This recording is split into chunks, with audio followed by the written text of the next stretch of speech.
Hi, everybody. Welcome to PlayStation Live from E3. Kristen and I are very excited to be joined by Nicholas, and we're going to talk about ASTRO Rescue Mission. That's right. Now, some people may remember these little bots from Playroom or Playroom VR if they had a chance to play that. So why did you decide to take these little bots on a new thematic journey? So with the AstroBot, we're making a VR platform game. Right. So we're taking our robots into a classic genre, reinvented for VR. So it's very much a big adventure with those guys. You know, they come from originally inside the controller. That's where they lived. But we kind of take them out inside this kind of super magical world in VR. And so you go on a rescue mission looking for your lost crew. And you control this little guy called Astro in this kind of VR environment. So the big thing about VR gameplay is that you can look all around you.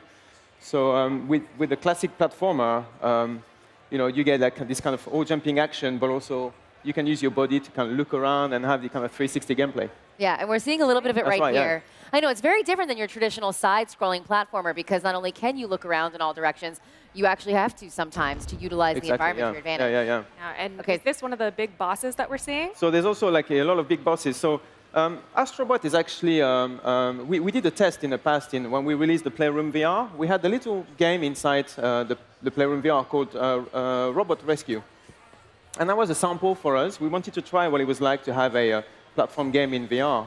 And it turns out to be really, really popular with gamers when the VR headset came out, the PSVR came out. So, so with AstroBot, we're kind of really taking this to a really, really big game. And one of the big things we're adding are big VR moments like this one. You're kind of running up alongside this giant arm. Love this. And the bosses are also one of the big things. You know, in VR, everything feels huge. Yeah. And so bosses in VR, that's something we wanted to do, and we've been able to do with I can't imagine this forced perspective while you're inside the VR headset. Everything's going to be looking like it's coming right at you. Exactly, exactly. And here you can see you're kind of jumping, so you're actually seeing the action from below, which is something that is completely unique in VR, because normally when you play a traditional game, the camera is following you more or less, on a defined path. But in VR, you are the camera, so you can actually play any way you like. Now, we see some of the traditional stuff with regular platformers. There's coins to collect. Obviously, we've got some little hover modes and jump modes. What other types of gadgets can the players use in gameplay? OK, so the other thing we have is the DualShock 4, becomes visible in your hands in VR. Yeah. And that's definitely something you don't see in a lot of VR titles right now, is the addition of the DualShock controller. That's true, yeah. So here you can see it becomes a shuriken, and by flicking on the touchpad, you can actually destroy the environment to make a path for your character. So it's really interesting because there is a duality to the game. You're controlling your character, but every now and then you have a job as you exist in that world too. And it's very much a teamwork, in fact. So at kind of key moments, we punctuate the game with these interactions using the controller. So it could be for example, planting these ninja stars inside the tatami to make platforms for your character. Your way up. Or using a hook shot to make a rope that you have to cross a ravine over. For example, these are examples of other gadgets in the game. These level designs are gorgeous, by the way. Yeah. I love how vibrant the colors are, too. The color palette. So the other thing we kind of really expanded upon is the world of these characters, adding lots of kind of enemies. And the character design as well is very much a big expansion on what Playroom used to be.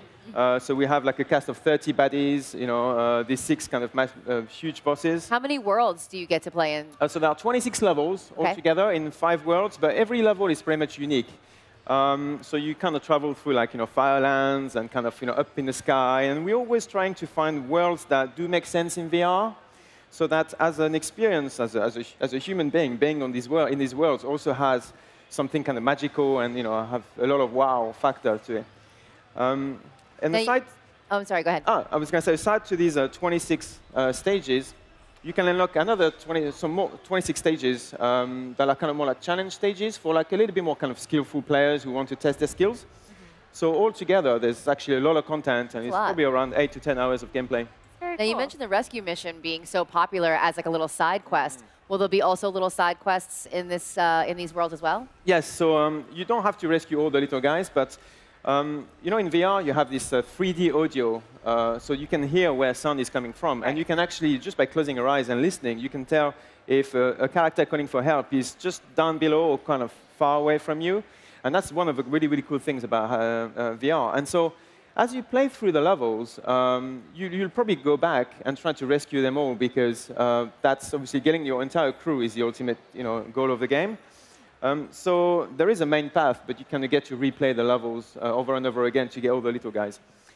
And finally, like all the coins that you pick up in a game, you can redeem them inside a kind of collection room where, in Playroom VR, we had a machine that you can put coins inside of, and then like a gacha, those machines. And so you can spend all your coins inside this machine and create like a big toy collection inside the room, and you can kind of play with it as well. So there is always like a kind of something else to do on the side. If you want to take a break from the adventure, you can actually go back to the... That's cool. Yeah. I love this shot here. Yeah, this is the big robot that you climb. All right, and then we're actually going to get our hands on this pretty quickly, right? You said Yes. Fall that's 2018? Right. Fall 2018, yeah. So a few more weeks to go. Wonderful. Yeah. All right, well, Nicholas, thank you so much for stopping by. Kristen, any last thoughts? I just can't wait to play, honestly. Thank you. It looks so gorgeous. I want to look around everywhere. Oh, look at him That's very go. cool. All right, Nicholas, any last thoughts you'd like to share with the PlayStation fans out there that are watching? Well, I think probably like talking about VR, like when you look at it on the screen, I think it never quite does justice to VR games. VR games is something you have to try. And I think with this game in particular, something I realized as we worked through it, I think the appeal was a combination of, there's obviously a lot of new technologies, so it's kind of very much a modern game because of the VR element. But because it's a classic genre, there is an element of nostalgia as well. And I think it's a combination of the two that is making it Astrobot quite a special game. It is the kind of game that maybe you imagine in your head, as you play the platform games being smaller. Yeah. That's very cool. I love this mechanic here. Okay, look at those ninja stars one more time.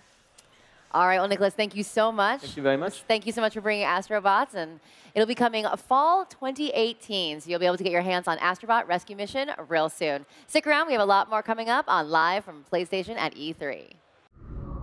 PlayStation